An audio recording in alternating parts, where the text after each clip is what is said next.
All right, Josh, kick us off. All right. Hit it, Evan. Can you hit it?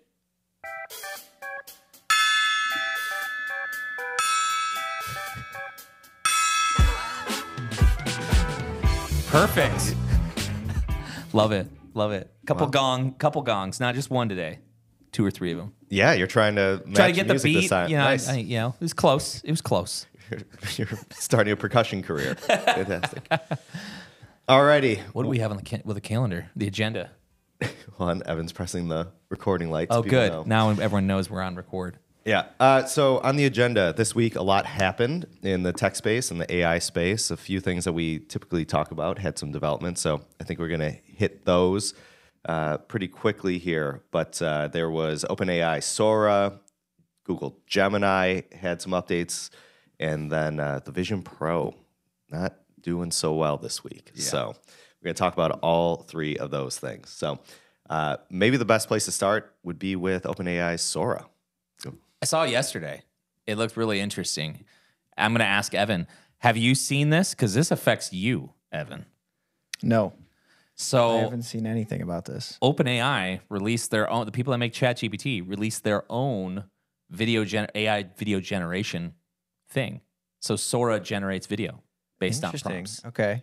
Yeah. So you know how we showed you Runway AI before? Yep. And you could generate video from text? This is the same thing. So there are multiple AI solutions for this right now, but Sora is OpenAI's version of text to video. And they have some really impressive videos so far. To my understanding, though, they've released this in a very controlled way. The average person can't get access to it, but this was from a prompt. You can see the prompt down here. I'll zoom in on that. And then this is the video that it created. That's pretty impressive. Oh, the cameras can't see it, but Evan gave big eyes to this. What do you think of this, Evan? I'm impressed. Doesn't it look real? It looks like someone's actually filming it. Yeah, I'm very impressed. This is something that I've noticed with a couple of the videos. We'll see it later that I can't unsee. It's really bad at generating people walking. Look at how I was going to say the hit motion. The motion.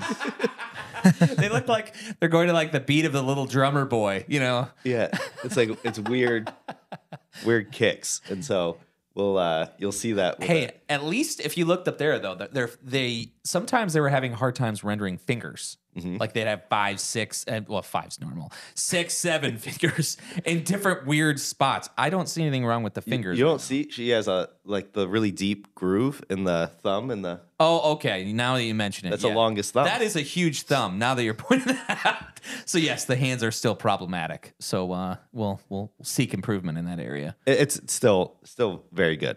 This is generating a historical footage of a California town during the gold rush. Wow, that's pretty good. Yeah, these are passable. I think it can generate up to 1 minute of video. This looks like a video game. Mm-hmm. So, which actually gets into a jumping off point that I wanted to get Evan in on is there are people talking about how did OpenAI do this. You obviously need a bunch of data, but how do you create this video from all the different angles? And they're talking about how do you simulate this? And so with generative AI, one of the ways to build out your data set for the training model is to just use something like Unreal Engine or some like these video game tools to create all these different environments.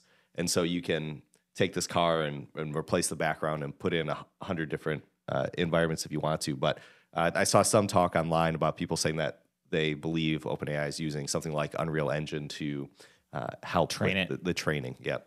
If you watch closely in this video, the vehicle gets far too close to the right side, and you in a like real car situation, I feel like it would be a little bit problematic. Would be. I noticed that there's also, I think there's some little cinematic tricks that it's doing to make it look a little more believable. Like, and Evan, you may know better than us on this, but there's some motion in the camera that I think is helping you. Like, it's not allowing you to really focus on the object. Really well. I noticed that with like the old Western video that you showed. Like, there's clearly a lot of like shaky, kind of like human shake that would normally happen with a shot like this. That maybe helps to make adds it more to the believable. realism. Yeah. Yeah. Yeah. If it was too smooth, you wouldn't believe it. Mm-hmm. So I think there's something there. I think they're learning these little tricks that make it more believable and gets you past the uncanny valley. But there's that's exactly how you should use a treadmill. the shadows back there. He's a centaur. On top of that, I don't know if they have backwards mode on a treadmill. So Yeah, there was a puppy dog one. It's not that one. There was a dog one that was really cool. I'll try to bring it up. But yeah, it's so it's interesting. looks like you can hit right on these two, and you've got more at the top, right above it. Oh, it's a little otter.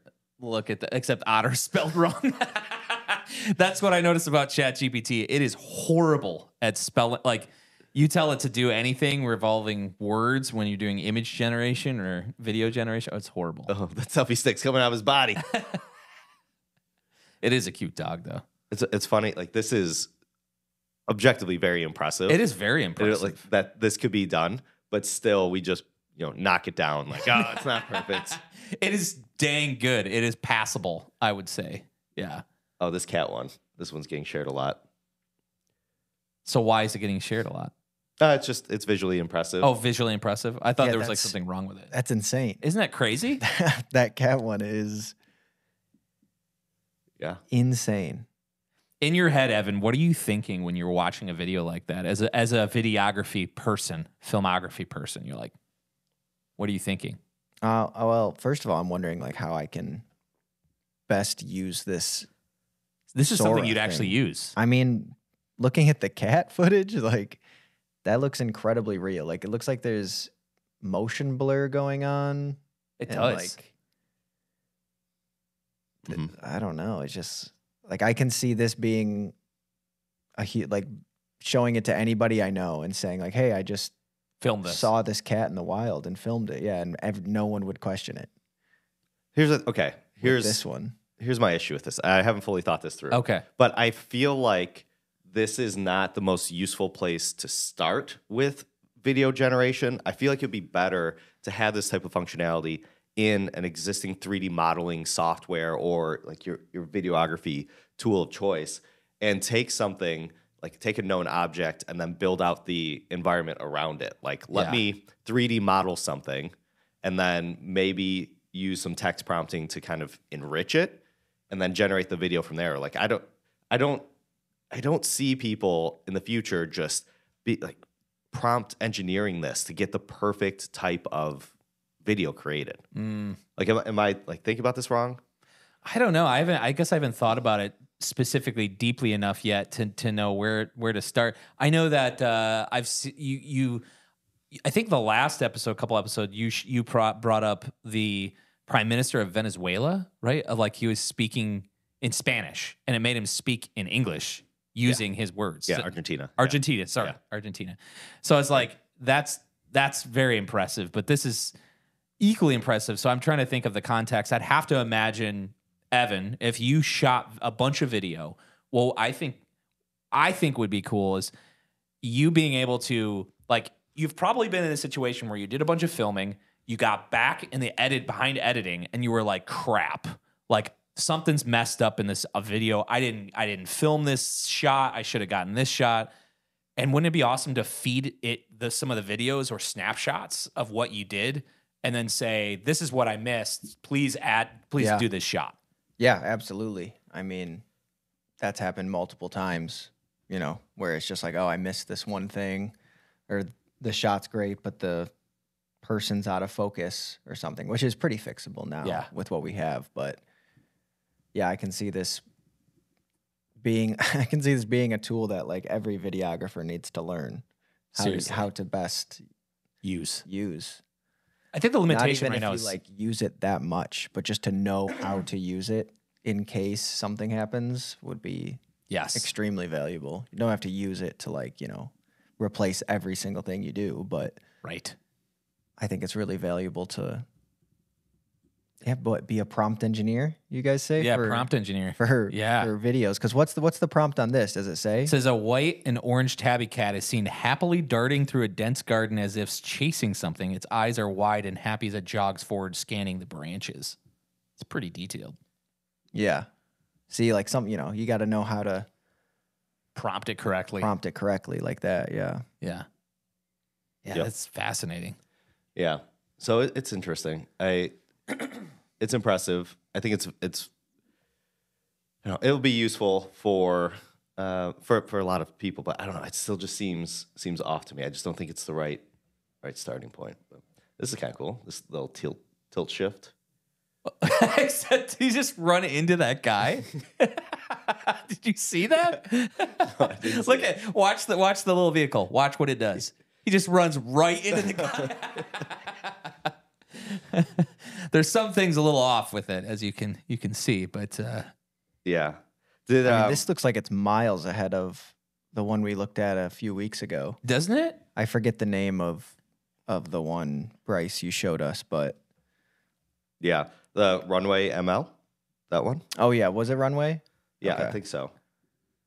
Yeah, that was the one that I thought was impressive, but needed a bit to go because it was, you could clearly tell it was Yeah. AI generated, but See, this is what makes these technologies ChatGPT so one hard. looks crazy. Like, it makes it so hard because Runway comes out with something like this, and it's like all of a sudden OpenAI, ChatGPT, like releases their own. So it's just such shifting sands. I've had this conversation so many times with different startups and different people looking to do something in the AI space. I really feel like OpenAI, in order for it's such in a weird spot. In order for developers and entrepreneurs to feel safe around AI, like technologies and startups, I almost feel like OpenAI needs to start releasing a roadmap of like, this is what we're looking to do so that there's confidence in the startup market to be like, hey, where are the opportunities? Because if you're going to do this, there's no point in me doing this. Yeah, I totally agree with you. I feel like they being OpenAI, they're just watching how it's being used and where the demand is. They're Yes. seeing these peripheral products that are getting traction, and they're like, we're just going to do that ourselves. Yeah, totally. Evan, I've got another thing to show you based off of what you and Josh were talking about a little bit earlier. So did you guys see Mark Zuckerberg release this video, them testing Meta's AI generation? So this video, I don't know how to start over on Instagram, but this video is actually being predicted and generated. So only a small part of this video is real. Let me go back to the first one here. So this is the source video, okay? It's Okay. not like cropped weirdly. This is the source video. Okay. So you can see half of a kid and half of Mark Zuckerberg and half of a guitar. And then they feed it through the Meta's AI generation tool, and then it generates all of this. Wow. That's really impressive. Can you imagine fixing a shot like that, Evan? I mean, I can now, I guess. Like, that's wow. So this is what I think would be useful for someone like Yes, Evan. that's what I was thinking too. Right, like, we didn't frame it perfectly. We're missing a little bit, or, I really wish it was zoomed out a little bit more. Let me build out the environment more. Yeah. Mind-blowing. And rather than like enlisting this visual effects firm, you can just, do some prompting or, do it right in the. Yeah, I was gonna ask, like, how did they do that? Like, is it prompt based? Is it just like the Photoshop where you do the generative AI expand thing, or This isn't released yet. So Okay, this is research. Zuckerberg over the last week has just been really loud about the things they're doing. He's taking shots at Apple, and he's taking shots at Microsoft and OpenAI. So he was just showing like, we can do it too. okay? And so I right looks now, really I bet good. it's very controlled. Their engineers are manipulating it to make it just perfect, but it's impressive. It's super impressive. I can see this Yes. being useful. There are times with, like, interview content where I don't like, maybe someone's moving up and down too much and their head gets cut off a little maybe. And then, I'm sure that would be super easy for Yes. the technology that we have now. So Yeah. it's just so many different ways to fix the footage Yeah. at this point. Yes. Yep. fix it in post. Just got even Oh yeah. even better. Exactly. Now, yeah, well, fix it in post is, that's like a joke among when you're on set, Yes. obviously. We'll But fix it in now, post. yeah, now it it's seems real. like it could more and more real. You know what would be really interesting is if we get to the point, of course, like iPhones and Android phones are getting way better with their actual camera. But if you could film it, because there's a difference between like a film camera and your actual device. I'm curious if you could start doing things like, hey, I'm going to feed you a shaky looking scene of people, make it look like it's made on film. And I'm curious if what it would do. So it'd be really interesting. All right, we're going to switch gears here. There's something else that dropped this week. Of course, if Microsoft and OpenAI do something, Google has to do something. So Google dropped Gemini Pro 1.5. It's the next version of its AI model. The most impressive part about this is the 1 million plus token context length. That's nuts. For the average person, that doesn't mean anything to them. I don't think people really understand what token length is and what the impact is. Josh, do you want to take us? Yeah, I mean, when you talk about context length, it means basically it's the memory. So it's like if you're using a chat bot and you're like Chat GPT, the amount of information it can remember in your conversation is limited to that amount of, it says 32K. So it's 32,000 tokens, which is equivalent to like words almost, 1-to-1 with a token to a word. So this means like over 1 million words for the average layman tokens it remembers in terms of context length. So you could have this conversation. It's just like long-term memory. So that's dang impressive because that's one of the huge drawbacks of current models. So, Yep. So if you think about the number of tokens in a prompt, if you have a prompt that's only 10 tokens or 10 words, you can only accomplish so much. You have 1 million words. It's a lot. So I think... and it says plus. What does that even mean? Like 1 million... It says... And then even the video said 10 million in their research. Yeah, I don't know for sure. I'm guessing that they're going to cap it at 1 million tokens for users, but they're saying it's more capable than that. But we'll get into what you can do with 1 million tokens in just a moment. But by comparison, you can see on this little chart, GPT-4, how many tokens? 128,000. 128,000, which was just a recent development. They even added that. They were pretty proud of that. And now it's up to 1 million plus. I don't know, this seems like an arms race type of thing here. I don't know what the upper ceiling is going to be for this in the future or what the impact really is. But looking at what this unlocks, and Evan, I think you'll be excited about this. Now you can do things like upload entire movies to this AI, to Google Gemini, and ask it questions about the movie and pull things out. So, and I'll bring up an example or two here. But they fed, this is Google doing it, so again, pretty controlled environment. But this was recorded on February 14th, 2024. They upload the Sherlock Jr. movie, which is a 44-minute video, I believe. And then they asked the AI to find a specific moment in the movie. So find the moment when a piece of paper is removed from the person's pocket and tell me some key information on it with the time code. So the AI watched the entire movie, I assume pretty quickly. I'm sure it didn't take 44 minutes. And then produced a response that said, at 12:01, there's a piece of paper removed from the person's pocket. It is a pawn ticket from this place. And the ticket is signed by Will Smith. And sure enough, if you go to the video, that's exactly what it... Whoa. Evan's shaking his head like his mind is blown right now. I feel like for me, some of this stuff is just moving so fast and it's so impressive that like it just becomes like numb. It's just like, okay, here's like another thing that it can do, which is it's just insane. It's like every week there's a new insane thing. And then like, this kind of stuff, I feel like warrants, a crazy reaction. You know, like 20 years ago, 10 years ago, you show someone this, blow their mind. Yes. But there's just so much of it coming at you so fast now that you don't even have time to react to the last impressive thing that happened. Seriously. This is something I could see you using. Would you think you would use this at, like, if you're trying to scour content, like in a video, you just record 4 hours of video and you're like, you can ask it anything you want. Like, show me the best hooks to grab out of this. And you train it on a marketing hook. Let me take it another direction.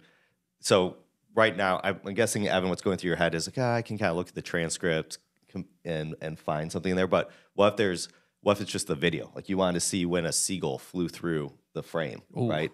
And you could ask it. Yeah, I can see this being useful for both interview content and B-roll, but you'd have to know like exactly the moment in the B-roll that you wanted to capture. But if that ever happened, then this, would be extremely valuable. Sometimes we walk away from shoots with, 3+ hours of B-roll content that we shot. So if there's specific shots or moments that a client knows they want, they were with you the day of you were shooting, and they're like, remember that shot we got? I want to see that. And, just easily search it up or, give it to this AI and find it in 10 minutes, maybe less. I don't know how fast it worked, but. Well, think about the situation we talked about the other day, Evan, with just tagging all of the digital assets that you have right now, right? Like you have to manually say, here's what's in the shot. I'm thinking of a really scaled up example. Imagine NFL films. They have all the football footage that's ever happened in the NFL, and they want to put together a highlight reel of Tom Brady. Imagine just going to a tool like this and saying, search my entire archive and find everything with Tom Brady in it when every time he threw a touchdown pass or something like that, or maybe something more obscure that they wouldn't have thought to categorize before, but they can just almost instantly put together these clips. It's pretty impressive. Yeah, that could be useful I think that's a great example for documentaries, maybe. If it's more historical footage where you already know what you're looking for and you just need to pull a moment from something, this seems like it'd be perfect. Oh, yeah. I think so, too.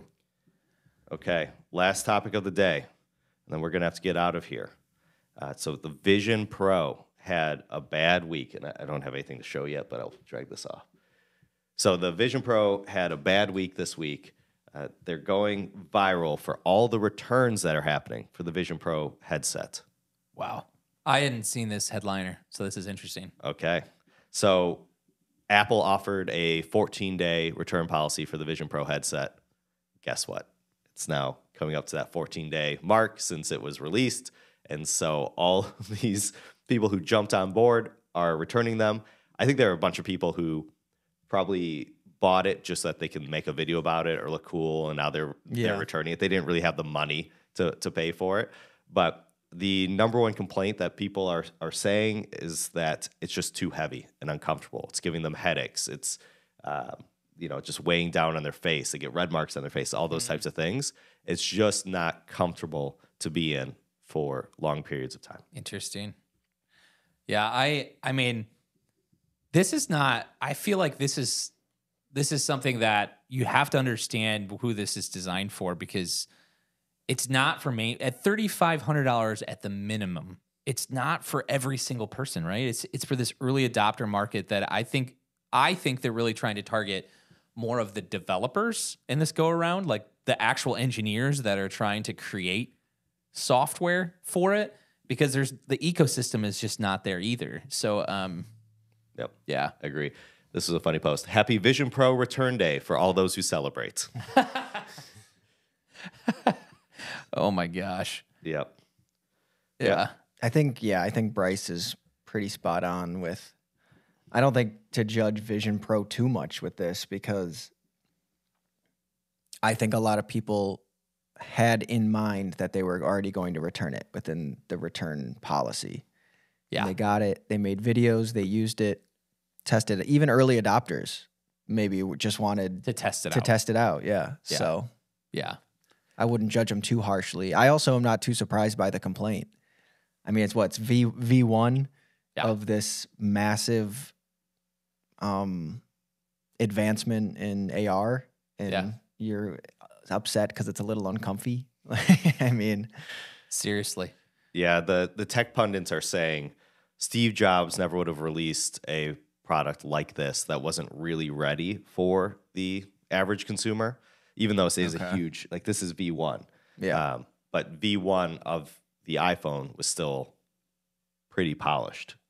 Yeah, So- that I was thinking the same thing. I was like, I was trying to think and recollect if Apple had ever taken this page out of a playbook to say of their own, if they've actually released something knowing this is only for developers in an early adopter market. Yeah. Because the first iPhone, everyone went at it. Yeah.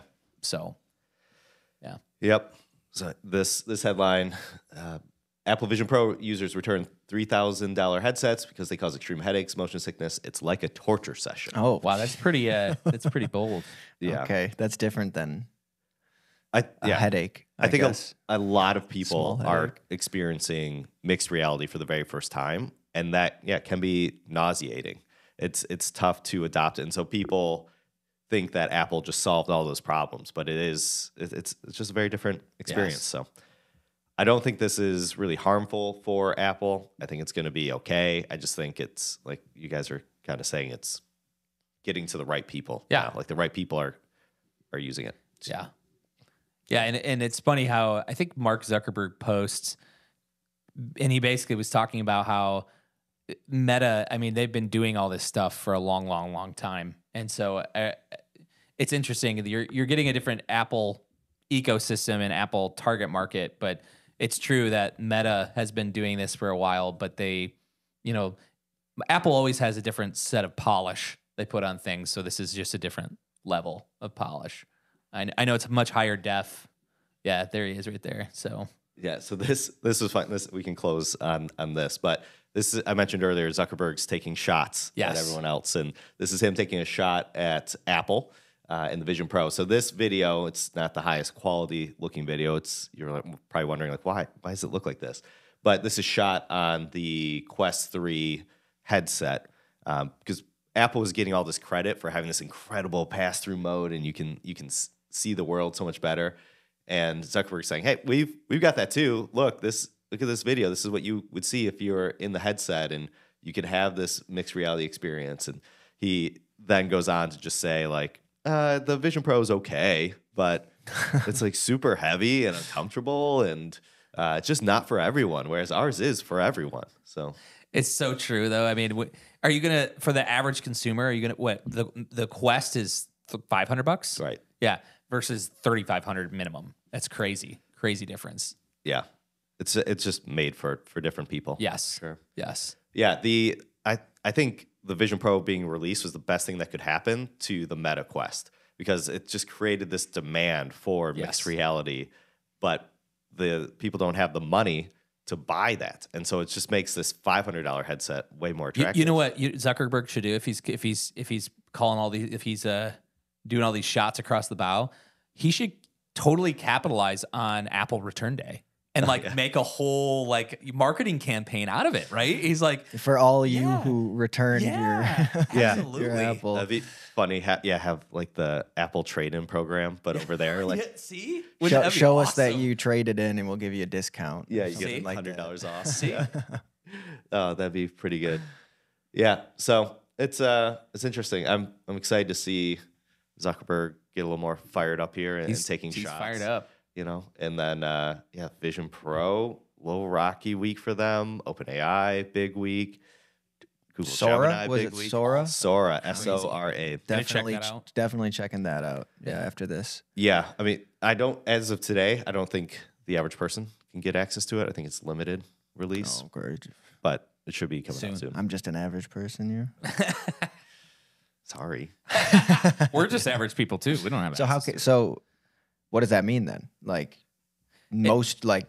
you need to work there or something to be able to access it, or you need to have a special code? My guess is they're starting with a small market slice. That could mean just OpenAI employees, but it probably just means power users. You know, a lot of times they'll just like What's a power user? So most likely they have a bunch of data they can look at to say these are users that use it often or are would be early adopters of something like this. They might look at their data and then invite them like just via email, you know. So I'm guessing it's like invite only at this point. Okay. So, You're not in on that, Bryce? I'm not, I guess. Well, I didn't, to be honest, I didn't try to sign up for it. So that, Evan, I mean, your point that you brought up, I think is a feeling that a lot of people have is like, this new stuff's coming out all the time. I don't know when to jump on the train or be like, God, the next train's coming. I'll just wait. And that's how I am with this. Like I don't need it this week for anything. Yeah. So I'm not going to go sign up for it. yes. But when I'm at the point now where, I'm curious about all these new technologies. I'll try them out, but I am starting with problems in my life and work and then seeking out an AI-based solution for it, right? Yeah. Rather than trying to create problems for myself based off of the AI thing that's out there. Like, I don't need to create video right now from text. Yes. Although I will say something that one of our mutual contacts has done on LinkedIn. So Ryan, he started off by just posting stock photos all these months ago for all of his posts because, you put an image with your post and it gets more engagement. And so he's like, all right, I'll just do a stock photo. And I was like, this kind of, I didn't love it. But now with the generative AI, he's generating these images that are more relevant to the post that he's making. And it's upping the quality and it made it accessible to him. He's a brilliant person. He's not a graphic designer, not a photographer, not an editor. So, but now he can go into Dolly or Mid-Journey and create an image. Did you see what Thad on our team did the other day in the AI channel? Which one? So he got really annoyed with having so he's he's leading a couple projects and he's having to create PowerPoints to like share like a story with the client to be like, this is what we're looking to do with you. And so he's just like, I'm going to go search for an AI tool and fed it their transcript and fed it everything. It's like, just generate me based off of all this information, a story told deck. And it plugged out. He found a tool that will actually create a PowerPoint for you and it actually looks pretty good. Like I was very impressed. I was like, wow, this is pretty good. So yeah, I'm looking at it now. I can't show it because it has client sensitive information. Yeah. But it's there. Actually, that's funny. I needed this a PowerPoint, huh? He did. It automatically generated it. Yeah. Is it like, can you tell? I think that's the biggest. You should shift it around and ask. Well, I was just going to ask Bryce, like, if you were to look at this, I see you're looking at it. Could you tell that this is AI generated? No, I can't tell it's AI generated. I will say that it's not up to the quality of deck that I would put together. Me either. But it looks like if you were to just get a template off of a site somewhere. Huge starting point then. It's a good starting point. Yeah. I feel like that's a lot of AI tools. Yes. Or what they can be used for is like save you the initial 2-3 hours of work. Yeah. And so you just have an hour. Which is it great. Takes it seems, save you more than half your time. So I wish I checked that channel yesterday. Last night I had to put together a menu of services that we offer. Yes. And we had it all in a spreadsheet somewhere, but now we need something a little more creative to share with clients. This is everything that we can do.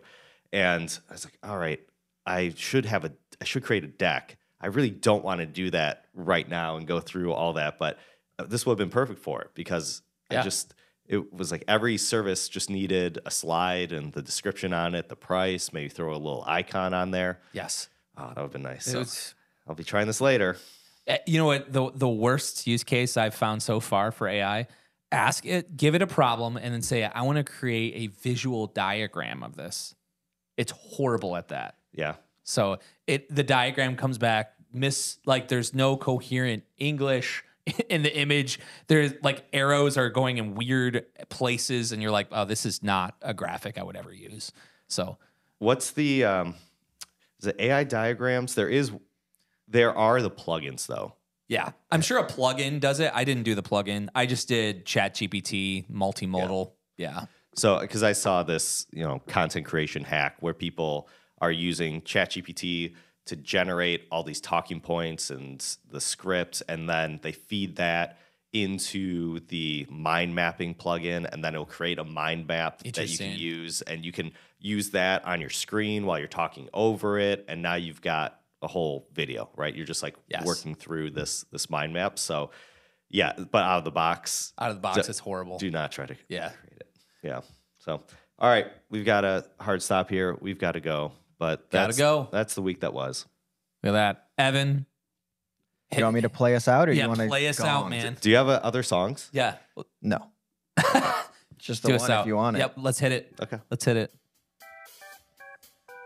Love it. We just need a different. Can you play it in reverse? No. Because that would be. I can look into it. Next week. Into it. All right. Great job, everybody. See you guys. Applause. Wild applause.